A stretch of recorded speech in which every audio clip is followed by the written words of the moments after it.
dollar in my hand and an aching in my heart and my pockets full of sand.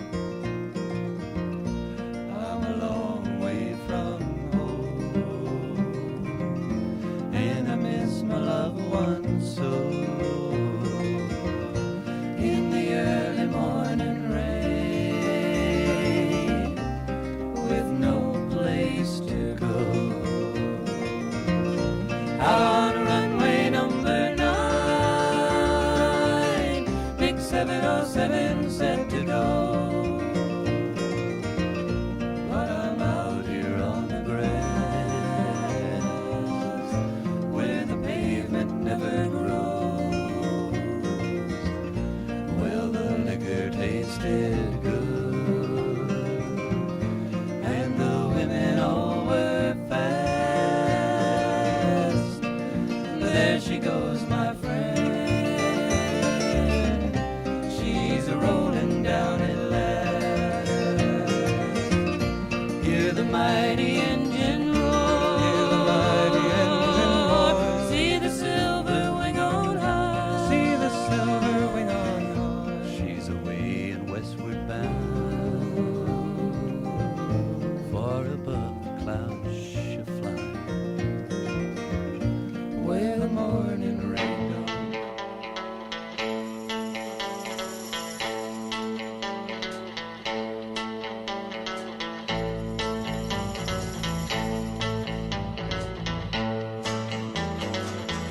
Don't get me mad, don't tell no lie, don't make me sad, don't pass me by. Baby, are you holding anything but me? 'Cause I'm a real straight shooter, if you know what I mean. You can bring me love, you can hang around, you can bring me up, don't you bring me down. Baby, are you holding anything but me?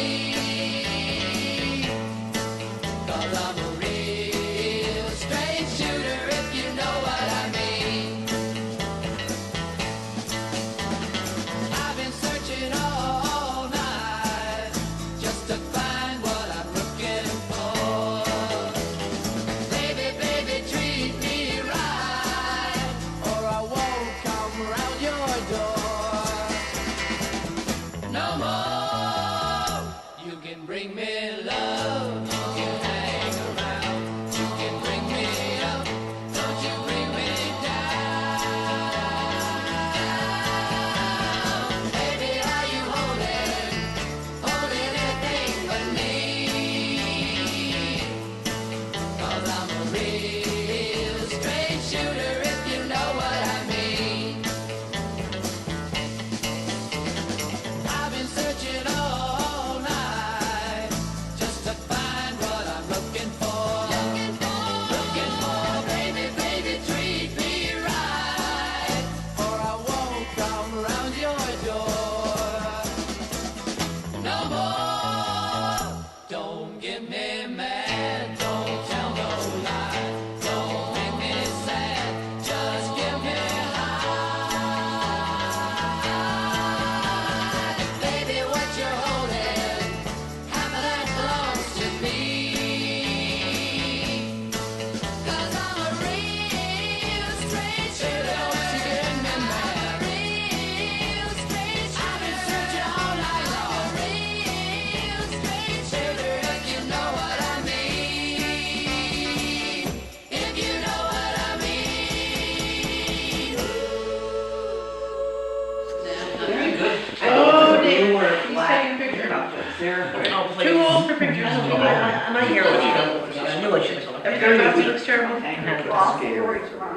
You look good with short hair. Thank you. Oh. You look better with short hair than you did with that long hair. Yeah, I haven't What done my Dave hair did? in 42 years, and then they did Dave? the slowest thing, I'll cut it all off. Just cut it off. Well, I wanted a short haircut, but I didn't want David's to retired now, right? Peg and I have been married for, what, 47 years? I better get that right. Bless you, girl. And we have 2 daughters, Elizabeth and Lori. Elizabeth lives in East Greenbush, New York, and works for Social Security. And Lori lives in Glens Falls. And she also works for Social Security. Really? Yeah, but not in the city. And I know how you and Peg met. How we met? Well, we met when we were about 6 years old. No, I'm talking about boyfriend-girlfriend size. Oh, well, probably MYF, like that kind of thing. Oh, really? You must have another story. And the birthday party I got. That's right, 'cause Oh, you were okay. going out when you were in high school. Yeah, we were. Then we broke up for a while, but I won't go into that. So anyway, yeah, we still have the house here in Chestertown, and we're here sometimes, and we also have a home in Maine. And if anybody would like to come up, we have a guest cottage, and we'll take you out sailing. Not in January, but we'll take you out in July or August or September or whatever. And we just enjoy our lives, and we're very fortunate, so that's it. You're retired. Yeah. Retired, yes. Wait, I don't know what you did, George. I was director of weights and measures for Warren County. Yeah, and Peg taught here at North Warren, Chestertown and North Warren for 33 years. Wow. 3rd grade, 1st grade, and pre-K. Oh, wow. So my mom and you. Working as a volunteer with Indians in Oklahoma for a year. And I come up here often, maybe 5 times a year. I have a house up here. Good for you. Should have called, I would have carried your Anything else? My parents suggested that I try to figure out what I wanted to do. I got a job as a messenger at the Troy Record newspaper and ended up in a journalism career that's gone since 1970, I guess, so next year will be 50 years. Went back to school, got my undergraduate degree at Wakeley and an MBA from RPI. I finally managed to, I guess, do my homework. And I was married this time, been married twice. Caroline is my second wife. My first wife fixed me up with her. That sounds weird, but That sounds like the 60s. So, and Caroline is retired as a middle school science teacher about 4 years ago. Yeah. Yep. And decided she'd go back to school and is studying culinary arts right now. Right, well, it's not about me, it's about you.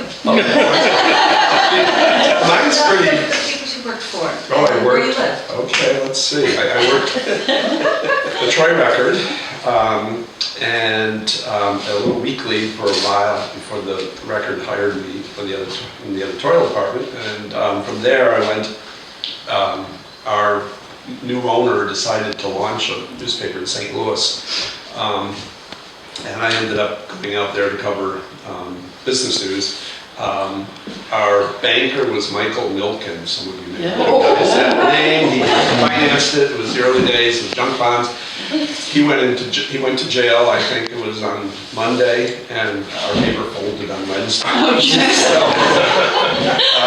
But I didn't really like St. Louis. I really missed upstate New York, and came back and went to work for the Daily Gazette in Schenectady for 15 years as their business editor, and then the Times Union hired me in 2005, and I've been the business editor there ever since. So. Let's see. I've lived in New York, Tennessee, Florida, Nevada, New Mexico, Oklahoma, Iowa, Oh, my God. and now I'm back in Florida. So I have seen the country. You should have been married to George Crewell. And I was for 27 years, and I have not been married now for like 24 years. So I can jump in the car and I can travel wherever I want to go. But anyway, I have had 2 children. My daughter Tanya died when she was 24 of an aneurysm. And my 5-year-old grandson came to live with me. I became his legal guardian. And my son Gregory is a systems engineer. He works for Wells Fargo. And he and his family live in Wichita. So I don't know what else I could tell you. And yes, it was a pretty serious accident that I had, but guess what? Stuff happens, you know? I was telling Thom that I go to a chiropractor once a month and have for many, many years to straighten my whole body, and that works really well for me. So I don't know if you all believe in chiropractic, but I will give you a good commercial for it. I will tell you that. So Dr. DePan saved my life back then and made it possible for me to live in all of those places. I was very politically active when I was in Oklahoma. Even in Bolton Landing, I ran for office as town clerk and won in my early 20s, which, you know, nobody does that. So it's funny because when I left Oklahoma and I went to Iowa, I thought, they won't find me here. I'm done with all of that stuff. My church tried to get me to run for office and I said, are you kidding me? I'm not going in that swamp with those people. Anyway, I moved to Iowa and I thought I was okay. And then I got a call one day and they said, Barbara Crewell? Yes. And I knew right then that I was in trouble. Didn't have to say a word. She said, Bunny Chambers from Oklahoma told me that you might possibly work with me to start Eagle Forum here in Iowa. And I went, well, and she said, I'm former state Senator Kitty Rayburg. And I thought, okay, all right, I'm done, you know. So we did that, we got it started, and now I live in Florida, and I've really been able to be pretty not politically active, but somehow it catches up with you, and like when you were talking, Eric, you know, but anyway, so now I'm a community liaison. I have not stopped working. I work for an organization called Adoption to Action, and we serve families who have adopted from the Florida foster care system. So I get to go to all kinds of meetings and meet all kinds of people, and I think the thing I love the most is when someone calls and says, I got your name from so-and-so, and I need this, and can you tell me how to get it? And generally, having been in all of those meetings and met all of those people, I can usually help them figure out where they need to go to get what they need. And my family moved back to Troy. And back in those days, you moved with your family. Yeah. So I went with them. So technically, I graduated from Troy High School. There were more people, more kids in my homeroom class at Troy High than we had in the entire high school at Chestertown. And it was a very harsh transition. Yeah. So since then, oh yeah, I want to say that I did go to college and graduated eventually from a 4-year college. Part of my pride in my life is that of all the relatives that I have, even today,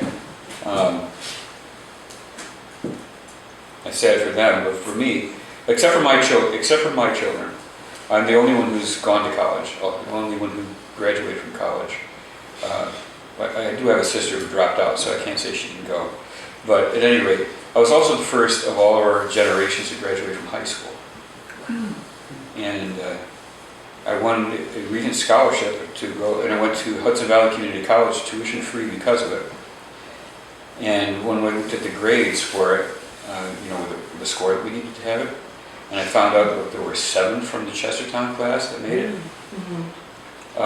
Based on the thresholds they had and the grades that we had, I would have been at least number 8. And we had one hell of a class at Chestertown. Yeah. It was an amazing class. So the lifetime since then, 2 years at Hudson Valley Community College. I hitchhiked to West Virginia and went to college there for 2 years. My parents were unable and unwilling to support me, so I did it on my own. Good for you. And I didn't know until then that I had the ability to to carry a guitar full of laundry and a Foot Locker and hitchhike that far. And it was before most of the highways were open. It was before it was I-70 from Pittsburgh downward. That didn't exist then, so it was really interesting. But when I grew up in Chestertown, one of the things that I learned, which has helped me throughout my life, is not to wait for somebody else to do things for me. There were plenty of things I didn't do because I was intimidated, because I was shy, because all those types of inadequacy feelings that you have, especially when you're a teenager. But what carried me forward was knowing that when we did things, we did it. We just went out and did them. And just put it to it. So part of that involved getting married. I got married when I was in community college. I was working work study, and I got introduced to a young woman who worked in the next office, and eventually asked her out for a date. And at the end of that first date, I think maybe Eric was in it. Were you there? It was Jimmy Wendover. I remember, is this Linda? Yeah. Yeah, I remember, Coach. Thank you. You're welcome. Well, I don't know. I guess my life hasn't been overly crazy, but graduated from Chestertown, went to ACC in Canton, 2-year school, didn't graduate from either, worked in the woods, got drafted, was in the Army 2 years, got out, went to work on construction, went to welding school, certified welder, iron worker, tile driver, worked construction most of my life, all over, Bridget. Married Barbara, got 3 daughters, 6 grandkids, so love them dearly. With the exception of being away traveling and not working, pretty much lived right here. Been out west some, we traveled around a little bit. Nothing, I guess a lot of little things, but nothing major stuff that comes to mind right now. We've had a pretty good life, a lot of hard knocks.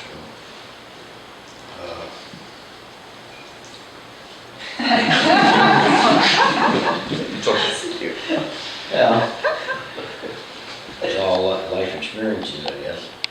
10 years ago, we built a new house on Lane and Hill Road, just not far from George's Peg. We're happy there. I retired from a bridge contractor in Albany, 66 and a half, got a small welding business. Last week I went back to work for him in Albany. just for 3 or 4 weeks to do some stuff that they know I can do. Anyway, here we are. It's really good to see all of everybody. Excellent.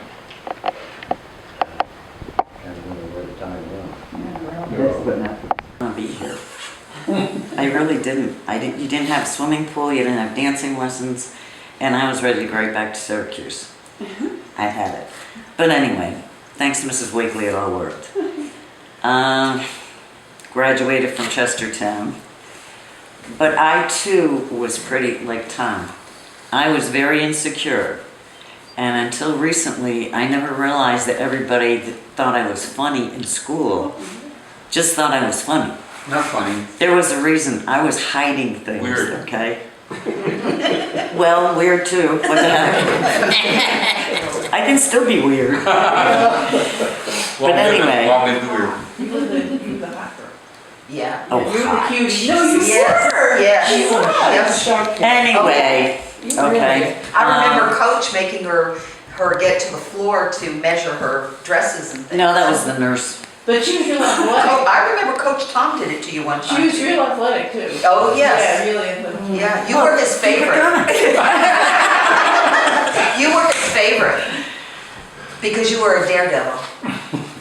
I knew what I wanted to do and I was gonna do it whether he'd let me or not. To put it that way. Anyway, I was very insecure and didn't think I was very smart because I had a lot of smart people around me. And I didn't feel as smart. But I didn't have a chance to study like some of you did either, okay? Anyway, getting beyond that. So when I first started working outside of Chestertown, I ate a lot of crow. I didn't kiss butt though, I never do that. But it took me a long time to find myself, and it wasn't until I went to ACC, thanks to a friend of mine.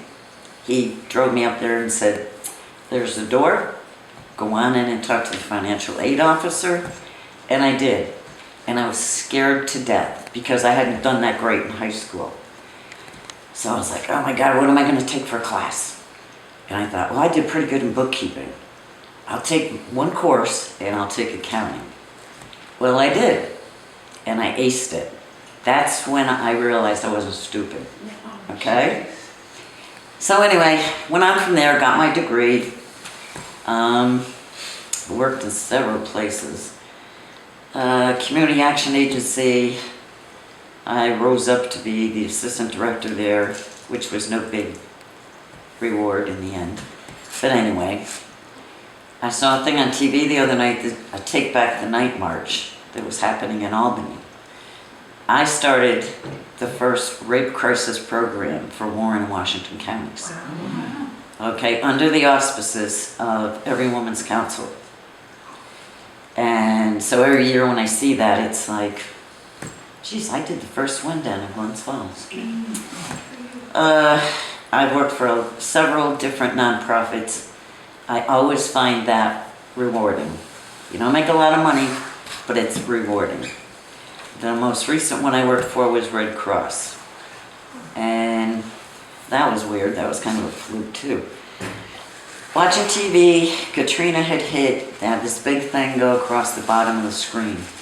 Red Cross needed volunteers to call your local Red Cross office. So I was working for Thom McGee at the time. So I thought, well, I don't have any money. I just felt so bad for the people. So I didn't have money where I could send a big check. So I said, geez, I wonder if Thom would let me go for training and I could go to Katrina. So I went to work the next day and God bless Thom. I said, Thom, would you mind if I went and got trained as a Red Cross disaster volunteer? And he goes, how long does it take? I said, 2 days. He goes, okay, go ahead. So I said, but when you become a volunteer, you have to give them 3 weeks of your time volunteering, and well, it would be down in Louisiana. He goes, we'll talk, go get your training. Went and got the training, came back, said, okay, they told me, you know, it might be just 24 hours before I have to ship out. He goes, for how long? I go, 3 weeks. He goes, how much time you got coming? And I told him 2 weeks. He goes, okay, get ready, you're going. So I went down, and I'll tell you, that was the most humbling experience I ever had. And it made me realize when I walked back in my door 5 weeks later with a backpack, a pair of work boots on, my hair all over the place, it was like, wow, I just lived for 5 weeks with a backpack, a sleeping bag, work boots, no curling iron, no makeup, none of that, right? Oh, some of them did, which that's why I don't work for Red Cross anymore. But anyway, that's another story. Chestertown, I think I was accepted in Canton, and I was accepted at Alfred, and realized that Alfred was a 6-hour drive, and Canton was where my grandmother was, and so I wanted nothing. I was happy to take off for 6 hours and go to Alfred, which is south of Buffalo, as farthest as you could get away basically from Chestertown and stay in New York. They set us down there, there were 87 of us in the first day, and guy says, turn to your right, by Christmas, one of you won't be here. And 2 years later, because the student deferment was quite valuable then, so 2 years later, 1969, I think only 18 of us graduated out of the 87 that started in electrical technology. Then I went on to school in Kalamazoo, Western Michigan University. Actually, let's see, yeah. and didn't like that. But after graduating Alfred, I came back to Chestertown for the summer and ended up working for the Electronic Service Center for Gene Lewis, and had a good time there, and was also working for LaFlure at the poorhouse. I took some time off in August to go back to Alfred with some friends, driving my little bus. That was great. And called my boss, called Gene Lewis That's what you back. went to Woodstock. That's where I went to. My parents wouldn't let me go. I wanted to go. I forgot and left the tickets home. My father said, "Oh, you don't need these anymore," and threw them out. So I called Gene Lewis back. I got some car trouble. I need a transmission part. I won't be back for another week. So I get back, and he's looking at me going, transmission, huh? I go, "What do you mean?" He goes, "I saw your little bus on the news. I saw you." So here's a little side story. Working for LaFlure. We all remember LaFlure? Oh, yeah. He and my father were friends, so my father said, "What about my son?" So Spen didn't want to hire professional waiters. He didn't trust them. He wanted just to hire kind of anybody that he could teach how to do things his way. And I was teachable, apparently, so. Me too. Yeah. I worked at the poorhouse too. Yeah. I was there for 2 summers, I think, wearing my black pants and a red jacket and a little white towel over my.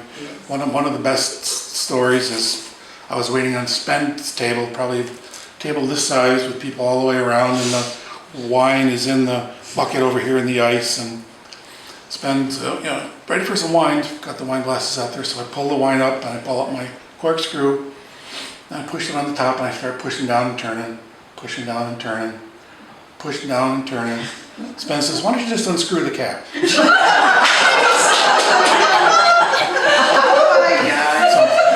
So you got the cheap wine for your friends? I didn't say that, but so later on, I don't remember how much later, I overhear my father talking and finding out that at the same time that Spen was running that restaurant, he was somehow director of food services at SUNY Albany.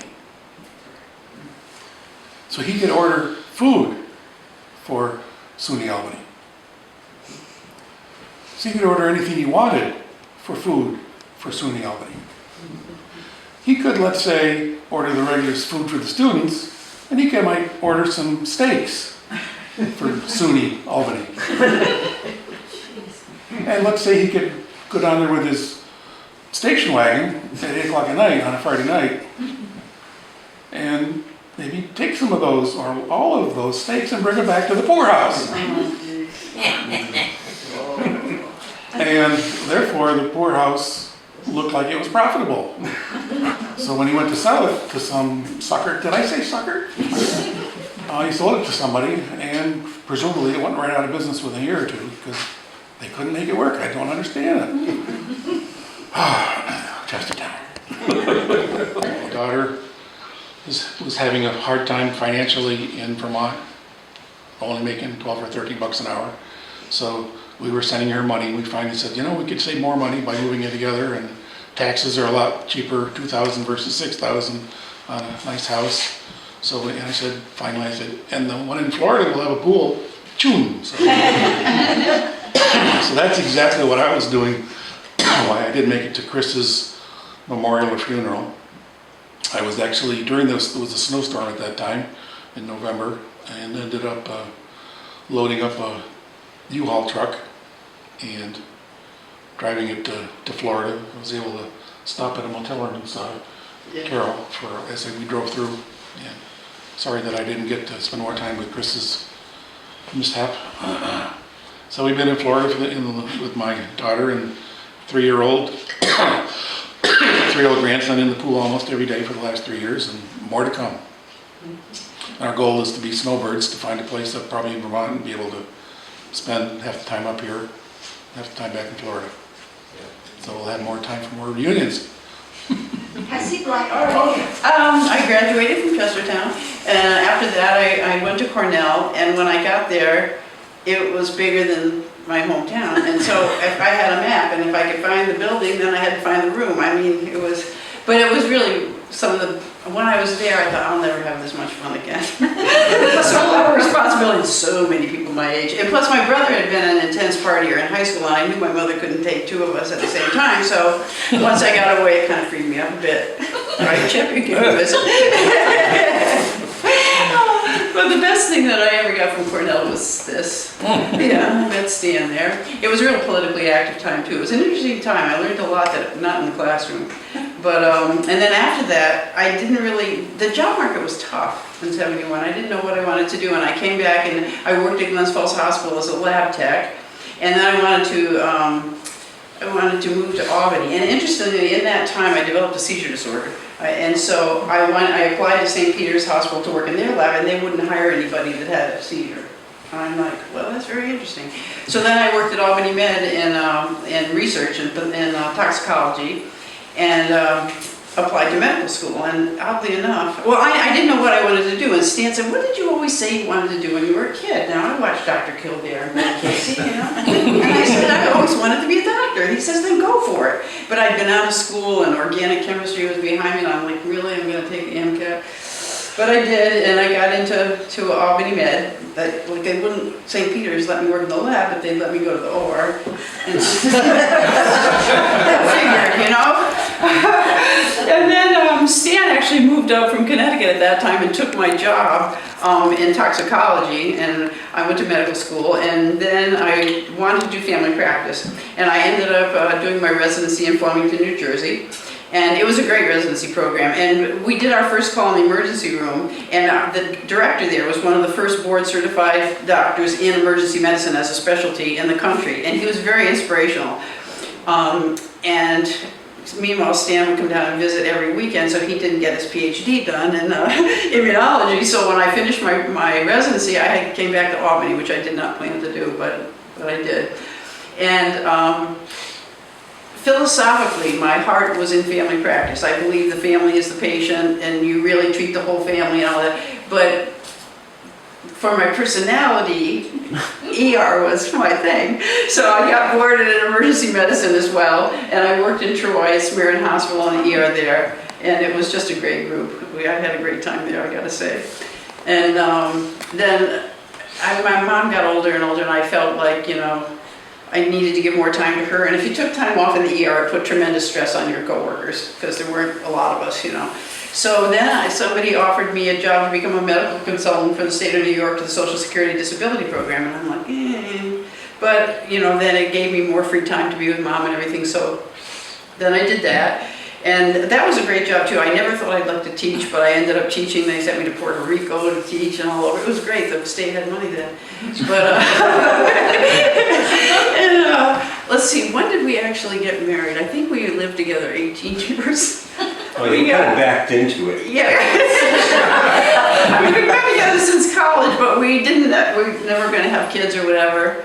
And I don't know, we got married once. I know this, the chaplain in Troy, in the hospital said, Carol, I want to make an honest woman out of you, and I'm being moved. And I said, okay. So he says, well, we'll do it. But, you know, I'm from the 60s, and it's like, I don't know, what does the government have to do with my relationship to that? And he goes, we'll do a ceremony of commitment in the Catholic Church, and then you're married in the eyes of God, but not, you know, but I'm like, okay, sounds good to me. So we went, and we got married, and so afterwards we went out to dinner. I said, so, Father Celeste, where are you moving to? He goes, Waterford. Are you kidding me? You know, so, but anyway, so, and then we eventually got actually married by the Justice of the Peace that walked through the metal detectors. It was real romantic. The drunks, you know, on the thing were our witnesses. It was great. In front of the bride, in front of the groom. Yeah, right. But I actually had a good time working for the state. I met a lot of nice people, and I really enjoyed teaching and stuff. And then I also did work, you know, for doing independent medical exams, and then I worked for Railroad Disability from home for a while. And but then when I retired, I found my real passion, which is construction. You know, an air gun and an automatic nailer and compressor changed my life. Really, it did. Wiring, I'm totally into it. I'm great at crown molding. I mean, my chops are, what can I tell you? So, I retired before Stan. He worked in immunology at Albany Med. We never had kids. My nephew was kind of like our son, and he moved to Turkey, and that became a big part of our life. We went to his wedding in Turkey out on the Black Sea near Georgia, and he married a Turkish woman, and they had a little boy that they named Stanley. And unfortunately, a few years ago in 2016, they were all here, and Sean actually dropped dead and had had a cardiac arrest. So his son was an American citizen, but his mom wasn't. So I took a whole year, me working, trying to get his green card, or get her green card. I'd call him. And when she got her interview in Ankara, they had 3 questions. They said, where did you meet your husband? Do you have children? And who's Carol? That's when you know you bugged them enough. So, but anyway, so they came to live with us, and that was the shocker. Like, you've got to, I don't know how you do it. We never had kids, and then you've got a 5-year-old. Grimmel. And there's no way to wear them down at all. Just ice them up. You know what I mean? But it was great. They live in Pennsylvania actually now, but that was really good. So how old is he now? He's 7. But yeah, and really, he lost most of his English, but he just got right on the bus, and they threw him right into the class. He's a math. He's going to be a geek. He got a student of the month in kindergarten for helping other kids with math. A piece of work, I'm telling you. You could give me Turkish word of the day every day. But I told Chipper my favorite medical school story. There's a million ER stories, let me tell you. But my favorite medical school story is, again, I was older, okay?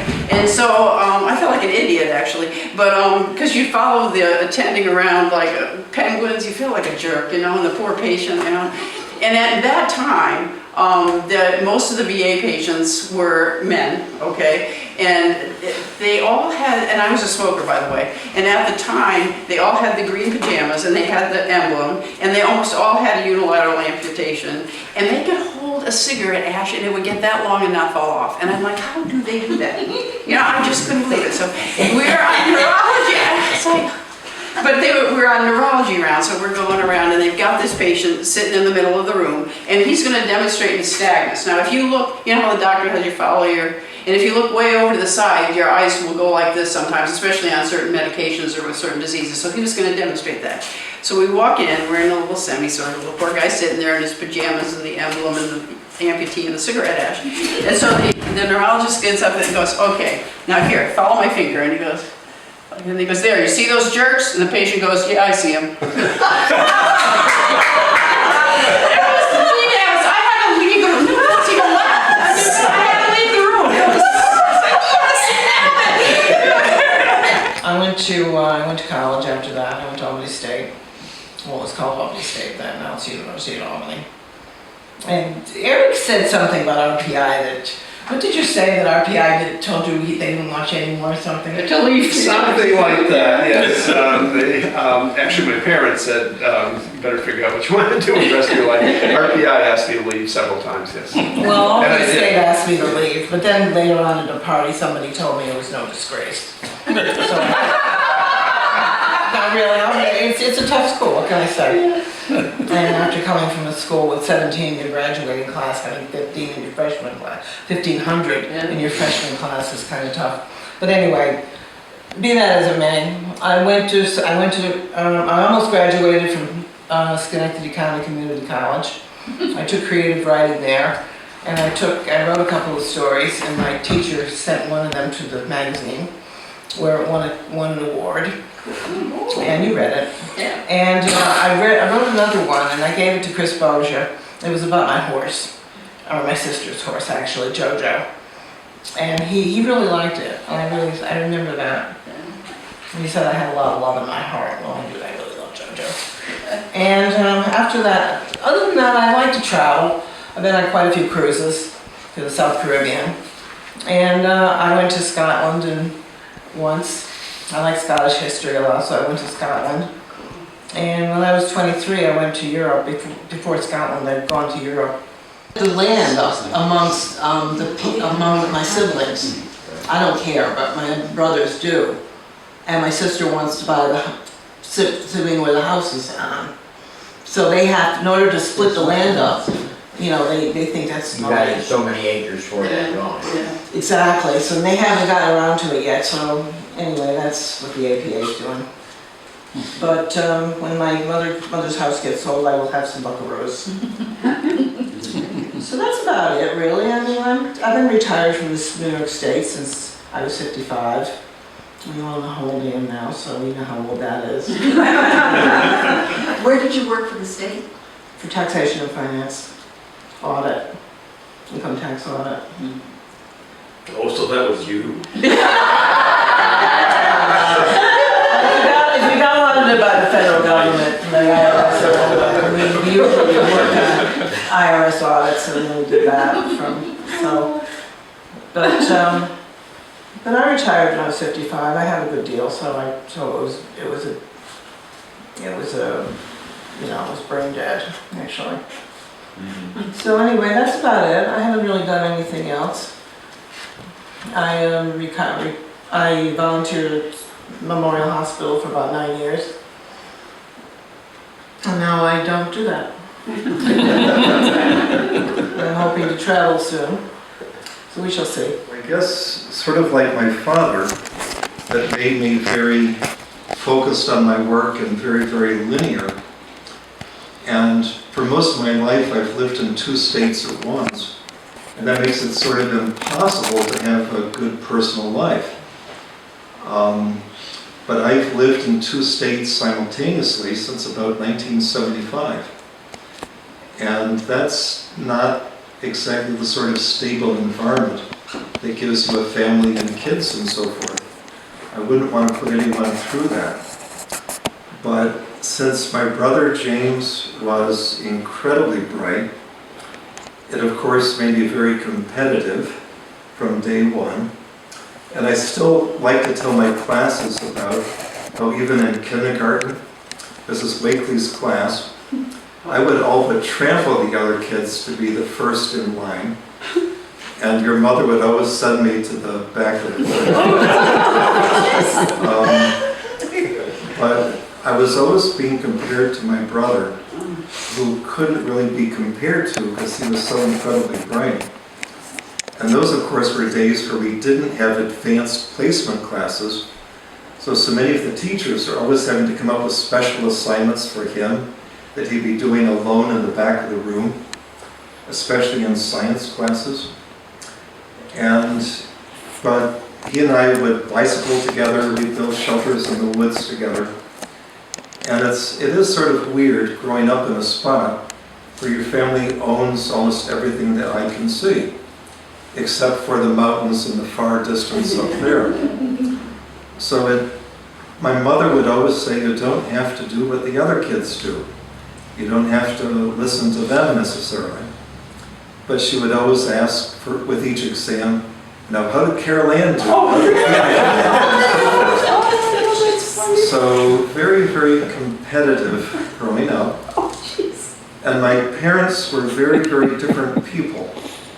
And that's probably why my personality is a curious mix of things. Because my mother was extremely bright, and she was top in her class in Salem.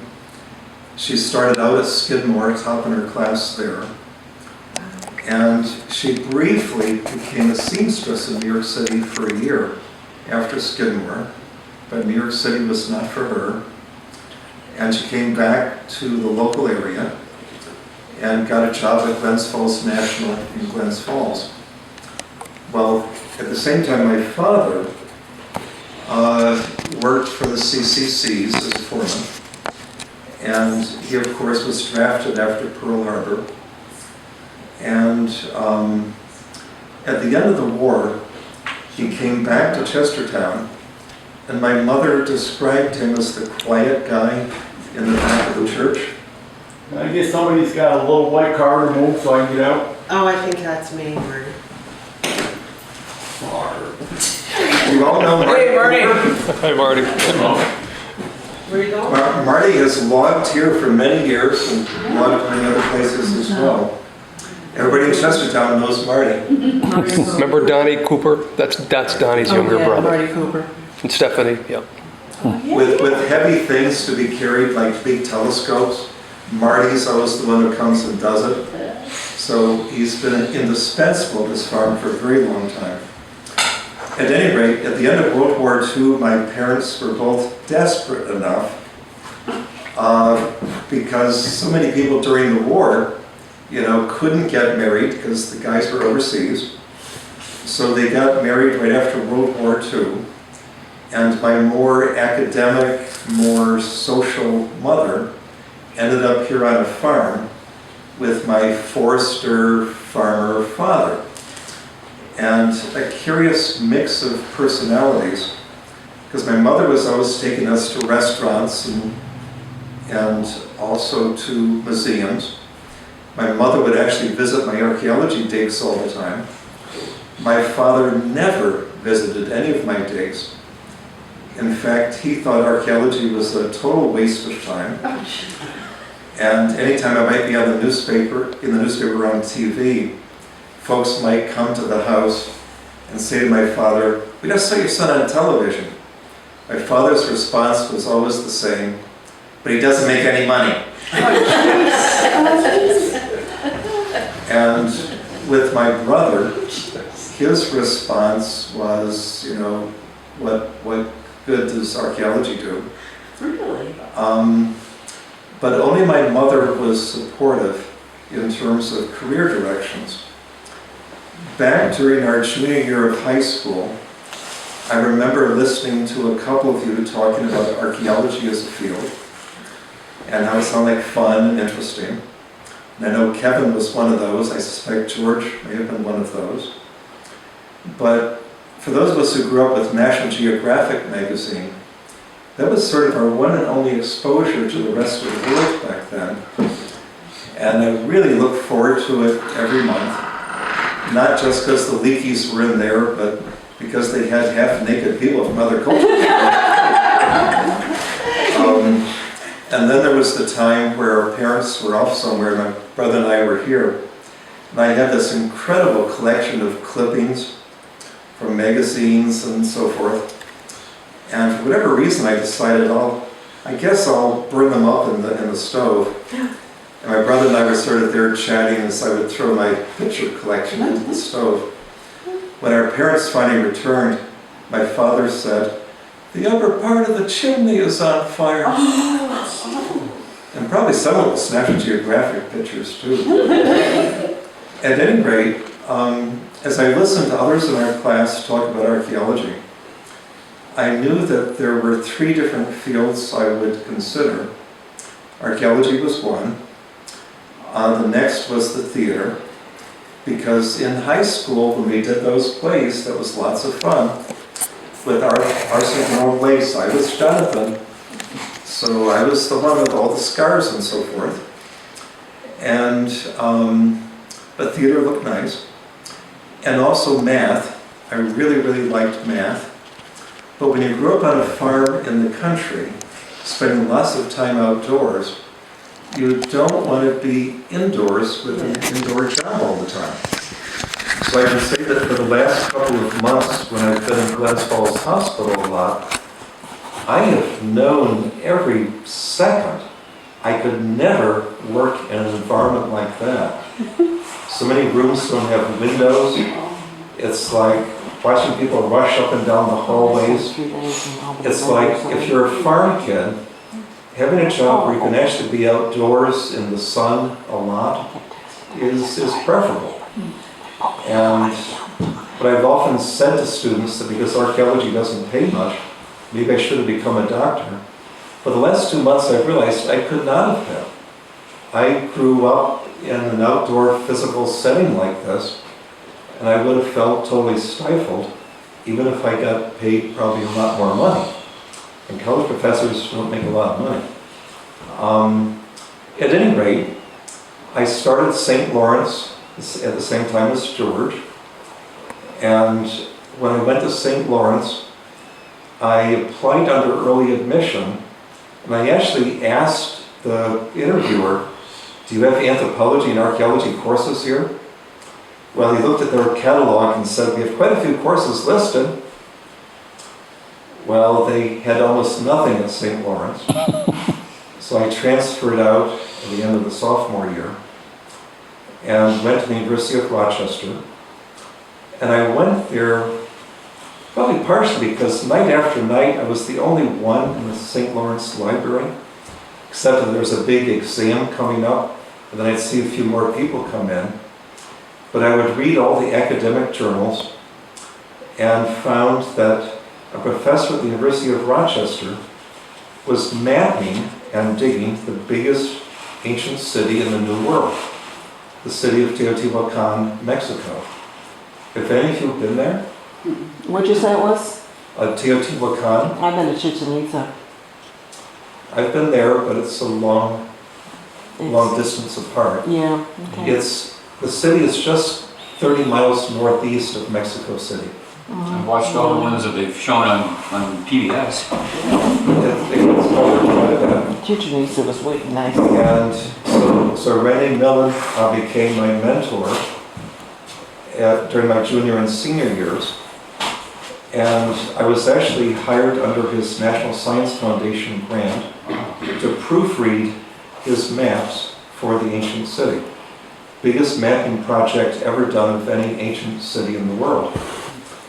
And as a senior there, and my advisor was an Aztec expert, so I had two professors who both specialized in Mexico.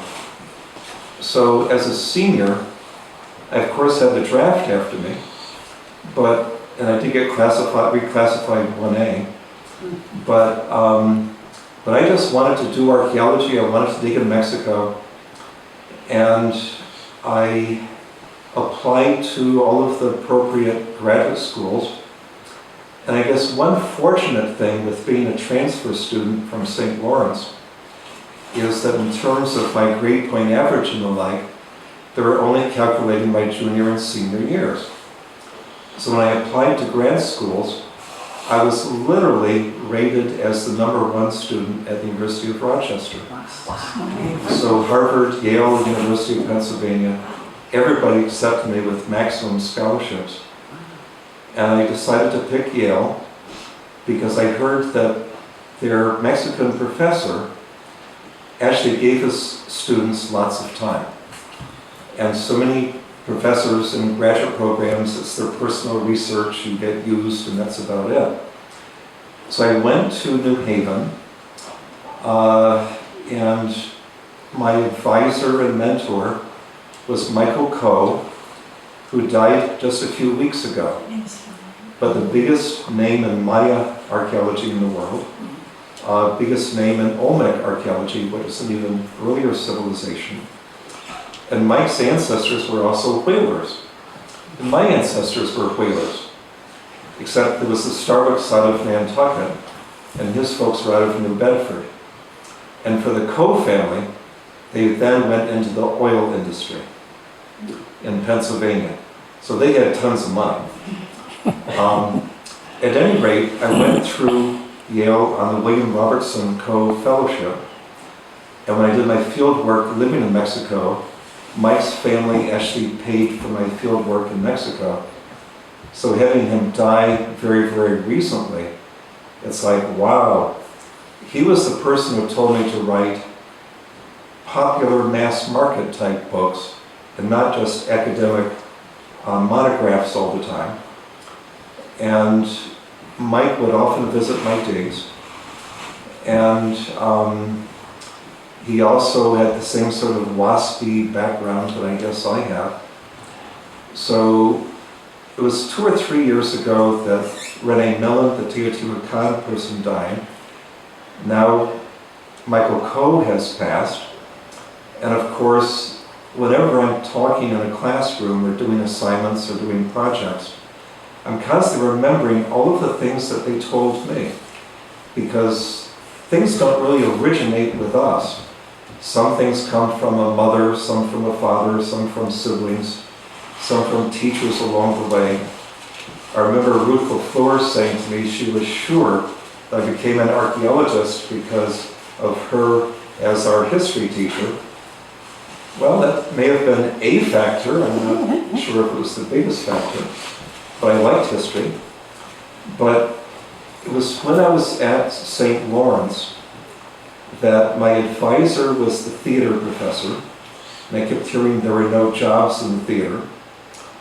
My math professor was the worst professor at St. Lawrence University. He was stupid and ignorant.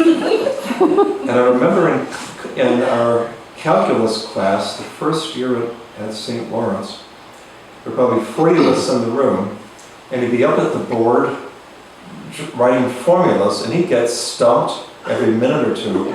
And the brightest girl in the back row would tell him what to write next. That killed math for me. But my anthropology professor was great. She was not an archaeologist, but she covered archaeology among other things. And one of my geology professors, who was a paleontologist, he was fantastic. So when I was at Rochester, I actually took a lot of geology courses and biology courses, and paleoecology and Cenozoic classes and so forth. And I would have thought I would end up trying to dig really, really ancient archaeological sites, but my Mexican professors really steered me in that direction. And I lived in Mexico, I dug in Mexico, and I hoped to get a job there. But I remember one of my professors saying, when I asked him, are there any jobs in this field? He said, oh, I'm sure there's room for at least one more. And I told my students my whole professional life, I've taught for 44 years. I've said, yes, he was right, room for one more. And hundreds go into the job market every year. And it's like, where do you find a job in a field like archaeology? At any rate, when I finished my work in Mexico and was writing up my doctoral dissertation, Michael Coe, my advisor, was approached and asked if he would like to dig up Eli Whitney's gun factory, which was just outside New Haven, Connecticut. And Mike, no, but I have a student who does do some local digs. Why don't you ask David to dig up Eli Whitney? So I spent a couple of summers digging up Eli Whitney, his gun factory, where people used to say he invented interchangeable parts. He didn't, but he talked about uniform parts all the time. But when we dug his factory, did we find machines that could really drill things and grind things to such close tolerance? No. It was all grinding stones, it was files. It was still old style technology. But I got my first publications out of that. And I also got my first job out of that because it was 1975. I was finishing up my PhD, and for better or for worse, the fastest to go through the anthropology department at Yale ever. So I got my PhD at 25, and for a job market that was almost non-existent. There were no jobs in Mexico to apply for. But because I'd been digging up Eli Whitney, Boston University wanted to start digging a glass factory in New Hampshire, in southern New Hampshire, and wanted someone with experience digging up a factory. So I was hired by Boston University, and I was there for 4 years. The most political job I ever had. And I also remember they would do surveys at BU then. They were rated as the most promiscuous school in the country. But I don't think that affected me. But my memories of BU were things like rats in all the alleys. And I would leave my office fairly late at night, and the building right across from me was where the deans and vice presidents had their offices, and the ivy would be crawling at night with rats everywhere. And the alleys were full of rats that had been run over. And I was realizing keenly that I was not a city person. One year I had an apartment on the edge of the Fenway in Boston, and the locals on the streets would see my New York State license plates, and they'd be screaming at me as I drove along Boylston Street. But BU was an experience, and it was during that time when I was taking a 1780 glass factory, and dating one of my students, of course. Back then you could do anything you wanted to, and nobody said anything. She actually called about 15 years ago and asked if I'd like to marry her, and no, I'm on the road all the time. But she was always telling me what to do, and she was 7 years younger. I don't know if I could deal with that. At any rate, it was 1977. The state of New Hampshire was giving me lots of grant money, and I got a phone call from the state saying that the head of their preservation office had just been to Canterbury Shaker Village, and that the Shaker Village was in pretty poor condition. Would I consider doing a long-term project there and bring preservationists and archaeologists and historians and oral history people up from BU to Sennis across from Fort Time, probably the best preserved site of the whole revolution. So I was there that folks in Fort Edward asked if I'd like to come down this way and start doing French and Indian war dates.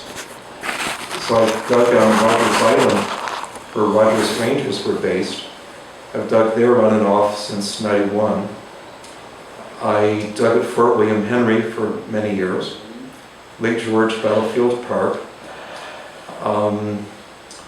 I still do military all the time. I do Shakers all the time. The job at RPI ended.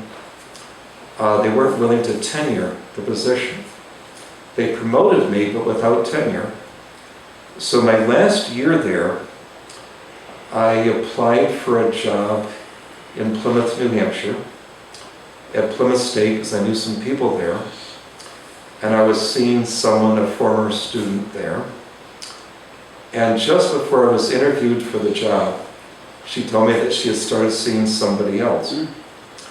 But in the meantime, my chair at RPI had asked me, are you definitely going to be back here in the fall?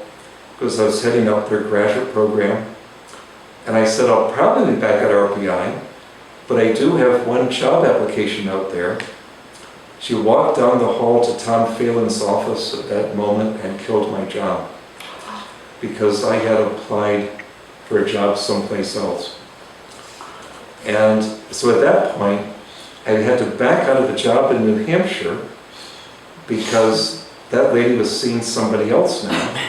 I had now lost my job at RPI, and I went through several rather rough years then, wondering if I would ever go on in archaeology, because there just were no jobs to apply for. And none of the jobs were going for white males above the age of 35. And that's just reality. And my parents started giving me like $10,000 each year just to survive on, because I was consulting in adjunct teaching, but it's hard to make a living that way. Well, finally, Plymouth State brought me in for 4 courses a semester. I was also teaching at SUNY Adirondack, or ACC then. I taught at Castleton State, I taught at Phillips Exeter, I taught at Dartmouth, sort of the adjunct life that a lot of us go through. But Plymouth finally created a full-time line. I've been a full professor there for some time. I was picked as their most distinguished professor about 10 years ago. I've been in National Geographic, I've been in Smithsonian, I've published about 20 books, maybe 150 articles and chapters in books. I've given over 500 talks at conferences and professional meetings. The Associated Press has done a couple of dozen stories on my projects over the years. What else? But archaeology doesn't pay a lot. So when my parents were getting elderly, I did move back to Chestertown, to Theriot Avenue, to what had been Dr. Halliday's house here in Chestertown. So I could dash here to the farm whenever necessary. And my mother died in 2000. We then hired caregivers around the clock to watch my father here at the farm. And one of the Bisners actually headed up the caregiving team here at the farm. So my father wouldn't have to go to a home for the end of his life. And then it was either my brother or me would have to move here to the farm. And so I moved here because his lady friend wasn't about to live at a farm way out in the country. So I've lived here since 2002, but all these years I've taught elsewhere. So I drive about 165 miles to New Hampshire each week to teach. And every Monday morning we'd go over there. Every Thursday night we'd come back here. And a lot of academics do things like that. You teach where the jobs are. You try to live where you want to or where you have to. And often it's not in the same spot. It's just the way it is. My brother died 11 years ago. And I think most of you knew my brother. And he and I had picked very different directions in our lives. And as a high-tech consultant, his graduate work was all at Cornell in physics. And even on my first dig as a student, I would drive into Ithaca to bum money off my brother. There's no money in archaeology. I hear a theme here. But basically, he liked building things like planes and helicopters inside his house, and did a number of those. But he was consulting for high-tech companies around the world, where you sort of build one of something for them. So he had ample resources. And there was a curious family meeting in that house quite a few years ago, where my father announced to my mother, my brother, and me that he was trying to decide what to do with the farm, what to do with their property, their estate. And my father announced to us he had decided he would give the farm and all of their savings to the son who did not have good employment. And my brother erupted, and my father backed off. But for my father, archaeology was always the most worthless career. And so basically, when my parents died, we were left the farm 50-50. And when my brother died, it was like, okay, I finally have some assets. So the restoration work here at the farm has gone on ever since my brother's death, because he and I could never agree on what to do with all the old buildings. Because he wanted everything modern, I wanted everything restored historically, and we just couldn't reach a lot of consensus. And so with all three family members gone, I definitely had to live here, but also start a restoration. So all of the historic buildings have been completely restored. We have started building some new buildings. So the pole barn that's up there contains all the large farm equipment, all the old historic equipment that was used here on the farm. And Marty Cooper would often take his logging equipment to lift machinery out of the far, far woods and bring it back. That stuff is in the pole barn. All the original farm equipment of many different types of small processing, bone cutting equipment, everything is all still here. So my plan has been for quite a while to gradually develop farm exhibits using all the original equipment, sort of in place in all the original buildings. Constructing this new building was sort of with eventual retirement in mind, but was also thinking you've got to give a future to an old Adirondack farm. So what could possibly be done here? And I've been thinking farm museum, okay, but farm museums don't make any money. I've planted lots of fruit trees and berry bushes, and they do sort of okay, but I'm an archaeologist. So basically, a year or two ago, I decided I needed a new building here at the farm to sort of gear the farm more towards some future directions, maybe. And this room, I'm hoping, will eventually be a spot where lots of public groups can use the room. That end of this floor is for a conservation lab and some office space. Downstairs are some records from all my projects. My library will eventually be below ground here. And over the years, I've taught 69 archaeology college field schools, at least twice what anyone else in the country has ever done. The amount of records that I've got from all those projects stashed in buildings all over the place, it's like I've got to get everything organized because I'm not going to live forever. But basically, everything here was being geared towards eventually moving back here full-time, consulting out of here, creating a future for the farm. And Jim Speenberg, helped often by his wife Jeanette, has been huge in working on all the buildings here and doing a lot of the finished carpentry in this building. But I'm in New Hampshire, he always feeds the cat that's here at the farm. And I always call it the cat, I don't call it my cat because it moved in. He calls it Oreo because it's black and white. If I were to open that door, I'm sure a cat would come running in here and try to get a lot of attention from all of you. But if anybody would like a cat, it's really fun.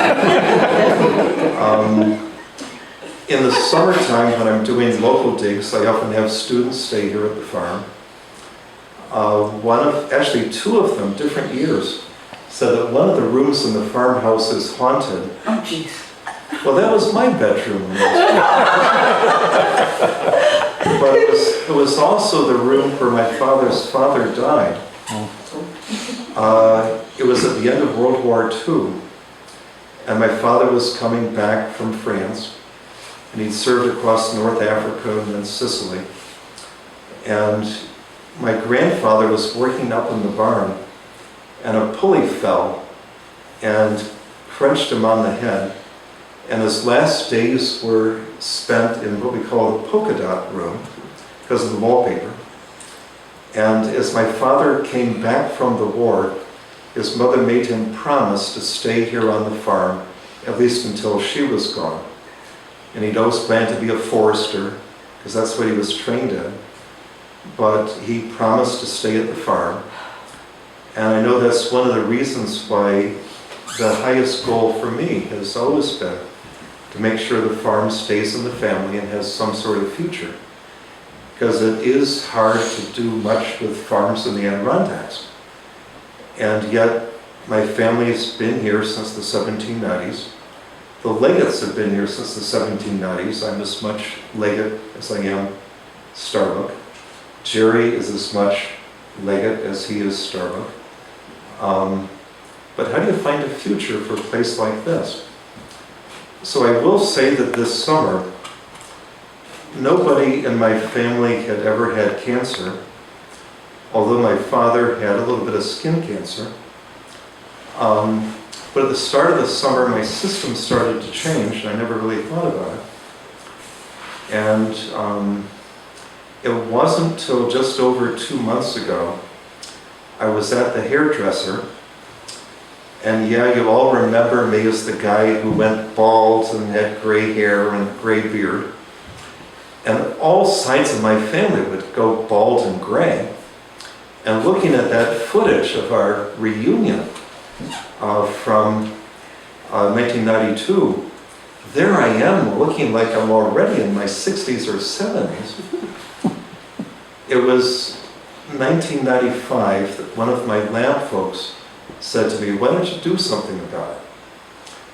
And so in 1995, I shaved off the gray beard, still didn't like the effect, and one of my lab people said, why don't you get some hair? So I was about to go home that fall for Thanksgiving dinner, and I called here to the farm, and I said to my father, I'm coming for dinner, and by the way, I'm going to look a little bit different. Oh? And I said, I've got hair now. And over the phone, he said, you've got a toupee! Chuckle, chuckle, chuckle, chuckle. And I got home at Thanksgiving. I walked into the house. My mother's hearing wasn't very good at that point, but her jaw drops, and my father is just smirking and grinning no end. And my father says, that's David. That's your son. That's David. And she clearly doesn't believe him. And I already told one of you the story that halfway through dinner, my mother spoke up and said, so how long have you been on Rogaine?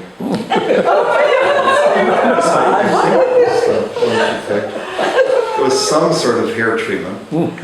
Well, I'm mentioning the hair story now because it was mid-August that I was in at Mickey Choppa's hair salon in Queensbury, and the lady who colors my hair,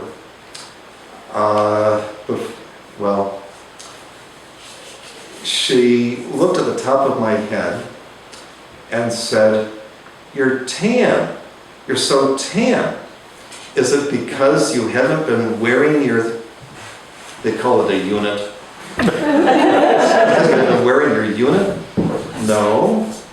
She said, no, it's not tan. It's yellow.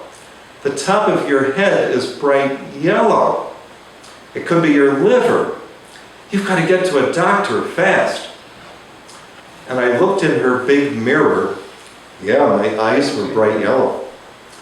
And I've always been somewhat colorblind, which is funny for someone who digs in the dirt all the time.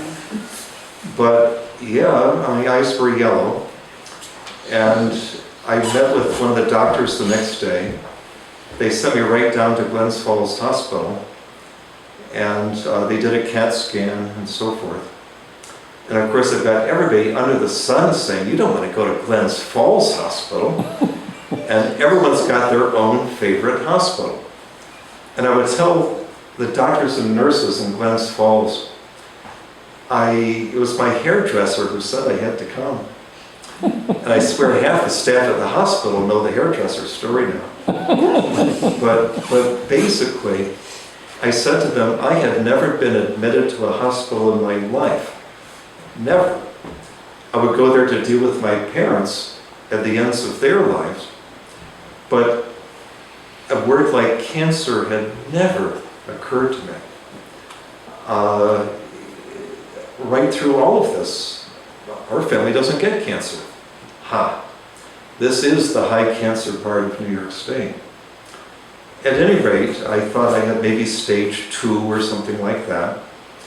And there's a mass on top of my pancreas. And they later did an MRI and a CAT scan.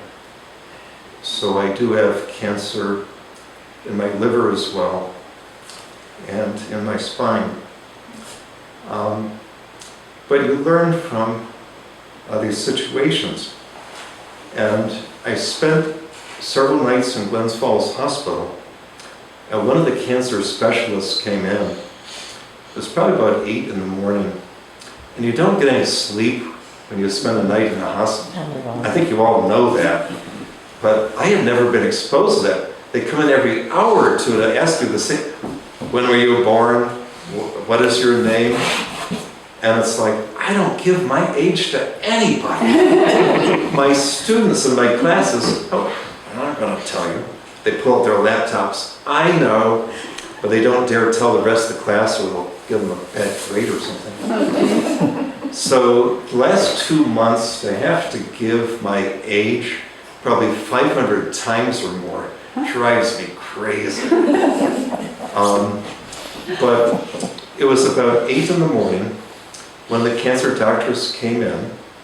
Darcy Grubbs, who grew up in South Glens Falls, she looks me straight in the eye and she says, "You have between 6.5 months and a year." And I've learned since then, all doctors are different in how they present things to you. Some sugarcoat things, some don't. And her point, of course, was take this seriously. And what she was actually saying was with pancreatic cancer, yes, there is no cure, but most folks statistically last somewhere between 6.5 months and a year. But as I talked with other doctors and nurses, all of them were much more willing to give the real pattern, which is there are tons of people who have made it a couple years, 5 years, 10 years and more. And as I've learned more and more about cancer, it is something I never really thought about my whole life, never. I think about all the examples of pollution in the region. Some of the years I lived in Fort Edward, I was morning for a shot. So my bones are supposed to drive me crazy for the next several days. But again, you start learning what's important, and you start thinking about the future more and more. And in terms of fixing up the farm is fixed. But it's also a matter of, I've gotten to the point where I'm just about ready to leave New Hampshire and do research out of here full time. But from the people I've talked with, it's curious stories like folks who say, I know a local street where every last person has died of cancer. Another person where every other person on a street died of cancer. We are a high cancer zone. And my father would always spray insects with DDT on this farm. And one of my old classmates from graduate school emailed several days ago and said, I wonder whether we archaeologists, because we're always in the dirt, are we exposing ourselves to chemicals more than people in a lot of other fields? And I guess that's possible. And fairly early on, it's probably early September, my advisor from grad school, Mike Coe, the Mayanist, emailed me about something. So I let him know about the cancer, and Mike and I discussed it quite a bit. And so a few weeks ago, his daughter emailed me and said that Mike just died of a stroke, but she said that during the last weeks of his life, she said he was talking about you and your cancer all the time. So I'll be going down to his service in New Haven next month, and I'll meet his kids whom I haven't seen in years. And he used to call me his shadow because I would figure out when he was in his office faster than any other grad student.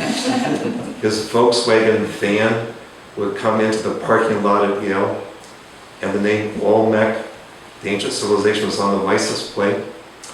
And I was in a cellar lab, and I'd see his van come in, and I'd be off running for the stairs as fast as I could go to the second floor.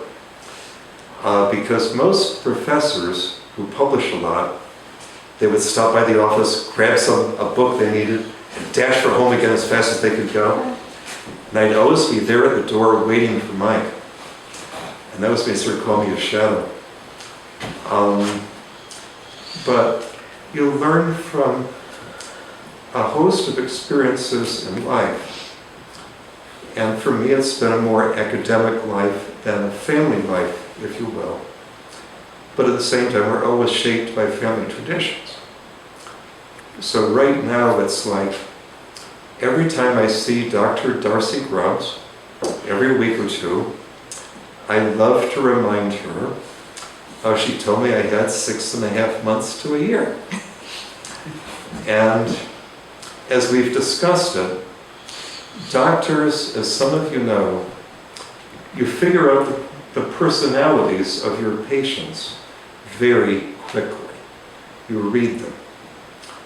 And if it's someone who needs to be defied, who is defiant by nature, you will present bad news to them a certain way, and for a day or two they might feel badly, but then they decide it's time to fight like hell. And I have every intention of still living to be 100. And every time Darcy sees me, she says, "You're looking really good." So doctors know the appropriate lines to use. But for the first meeting, she wasn't going to sugarcoat it the way a lot of her cancer colleagues tended to sugarcoat. The doctor I met with at Sloan Kettering was prepared to do more sugarcoating. You tell them the bad news, and then you say, the treatments are getting better all the time. A lot of people do survive. If you have things to live for, if you have things to fight for, a lot of people do make it. So that is the way I currently see my role. I've gotten the farm to a certain point, but where I want to take the farm much, much farther, so it actually will have a long-term, meaningful future here in the Adirondacks. And that's why my brother and I, when we were kids, used to look up at the sky all the time. Really great sky views here at the farm. And we'd occasionally talk about the telescopes we'd have someday. So believe it or not, it was right after my brother died, and yes, this is going to sound tacky, I apologize. I realized I was getting his estate. That was when I realized I can start doing some of those things finally. And every penny I ever made as a professor went right into my research. But I realized, hey, I can have a big telescope here. And one of my cousins, Bruce Starbuck, who lives in Vermont, and is probably the tightest and cheapest of all the Starbucks. Years ago I mentioned to him how I wanted to have a telescope here at the farm, and his typical frugal Starbuck response was, well, for about $100 you can get a couple lenses and a tube. It's in my will, but that's not where the farm's going. But I decided I'm going to find the best place at the farm for an observatory, that a public observatory is one of the things that should be here. So the dome in the field has a 16-inch beam, and we built the platform there because it had the best sky views of all. Later we put up a little shed observatory here. We've just replaced it with a new little observatory, and that's so a new 16-inch telescope that's still sitting in boxes in that garage. Within the next few weeks, a big new telescope's going up there. It'll be broadcasting live onto this screen. And it's like, from a timing perspective, if you find you have cancer, it's like the timetable does get accelerated quite a bit. But at the same time, I think a public observatory, I think a farm museum, I think lots and lots of fruit trees, berry bushes, whatever. I'm not going to have a herd of animals here because that would tie me down. But it's a matter of just experimenting ever since my brother died, trying to find what's going to work at an old Adirondack farm and give it a future. And Jim Speenberg, my carpenter, and others who've worked with us over the years, I'm sure they have been aghast at times the money I've put into, fixing up old spaces at the farm and just experimenting, trying to see what might work here. And at this point, I'm hoping, with all the buildings restored, with 3 new buildings up now, with observatories moving forward, and I've told the folks at Plymouth I probably will be there teaching in the spring. At the most, maybe 1 additional year. I'm on medical leave right now. But that gives, I want to have another year or 2 to sort of finish creating whatever is going to be created here. Just in case there are a lot of years left, there still has to be a lot of years for the farm. And I will admit, and this is corny, all those years that I've taught in New Hampshire, I've thought, if I ever lived in one spot and had a normal income, maybe then I would finally have a family and kids and so forth. So maybe I'll marry one of my 22-year-old students, move to Chestertown and have a couple kids.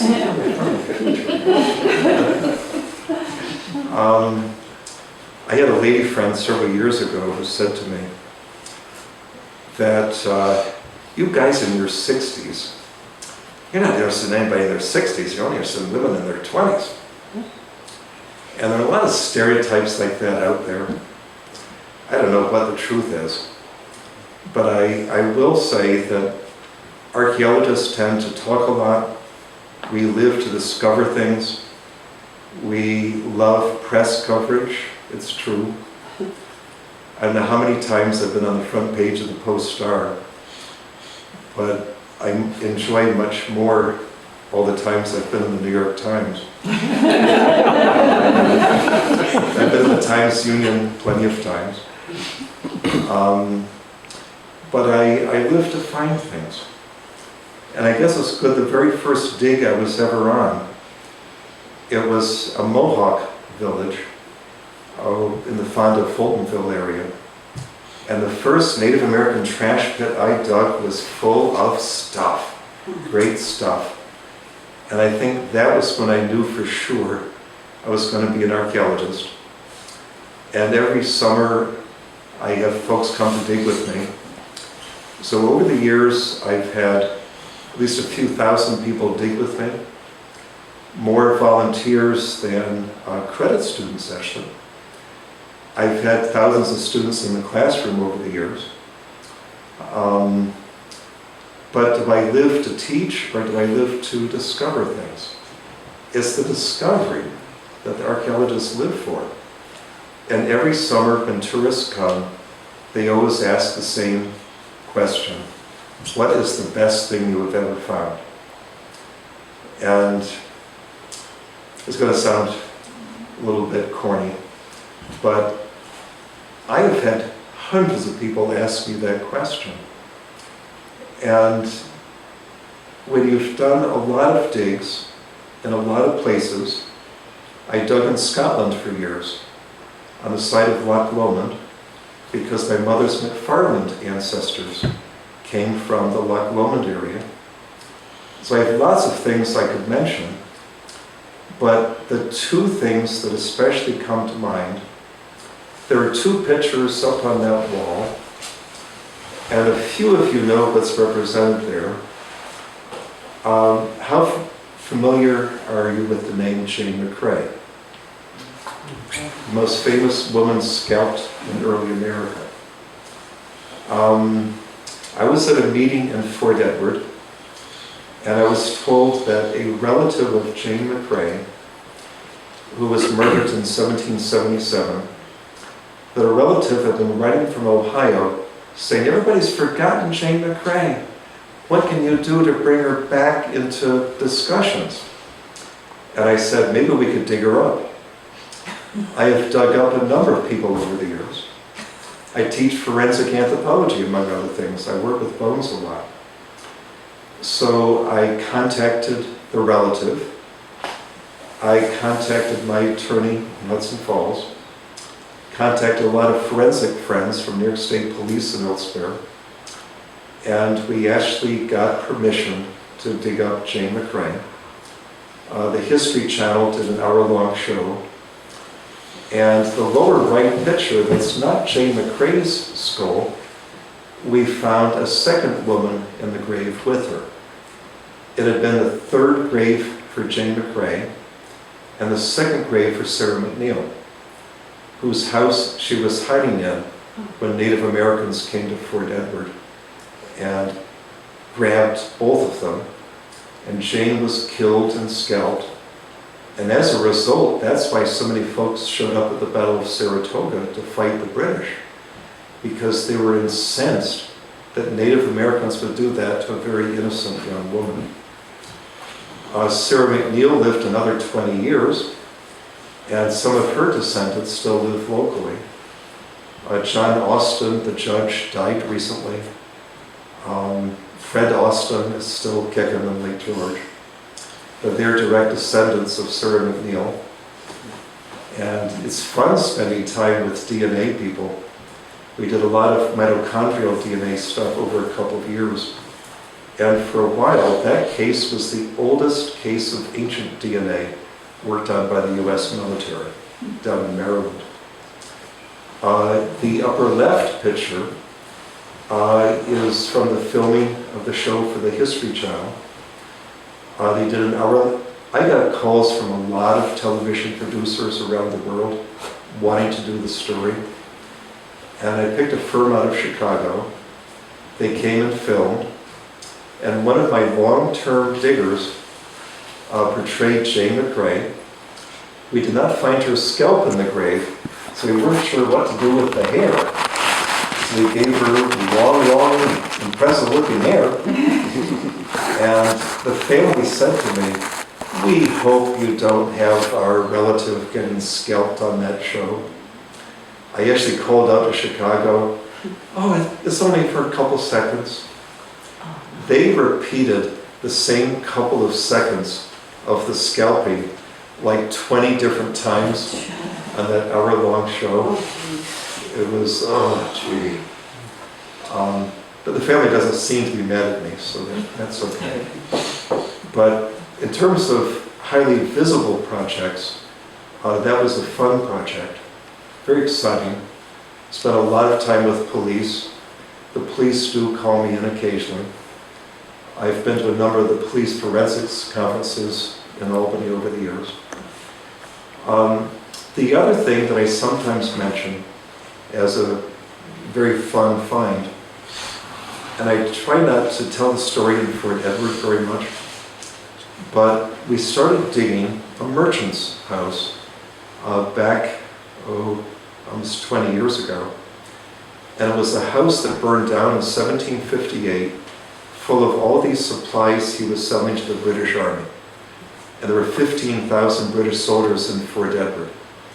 So we spent years and years digging the cellar hole where all of his burned artifacts were in the bottom of the cellar.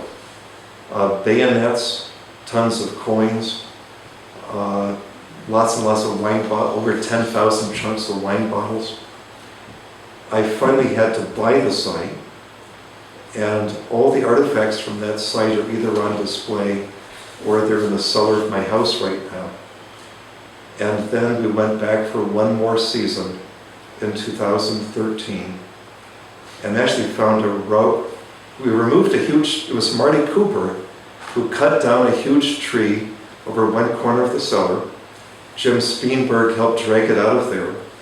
And underneath this monster tree, through all of the tree roots that no one had ever touched, we're finding bayonets. We found a row of complete wine bottles. We started finding Spanish 8 real dollars, which the US silver dollar is based on. And after the dig was over, a little bit farther along, I was working all alone. And this was probably late August of 2013. And my trowel makes a clink. A shiny big coin goes flying across the cellar. I put it back, I start troweling, and it's 2 stacks of Spanish dollars from the 1740s and 50s. The Post-Star knew about it, the Associated Press knows about it, but I kept getting them to promise they would never print the story because I didn't want every treasure hunter in the region showing up at that site. And I asked George earlier, do you think I should show the folks the coins? George said yes. So I guess I'll go, and from a super, super secret hiding spot. There's no one here that works for a newspaper. I cover business deals. Actually, this is money, so. I actually had to take out a loan on the farm to buy that archaeological site. And when the coins came out, my investment banker immediately asked me, are they worth enough to pay off your loan? Archaeologists do not sell artifacts. I lose my career if I sold anything I'd ever found. But let me go and look at the super, super secret spot. I'll bring a few coins back. And in the meantime, would you like to take the videotape that's right behind Peter and push it into the machine? And what will come up is the incredible program that Chipper prepared back in 1992. And some of you will see yourselves at our last class reunion. Oh, got it, right. We got it.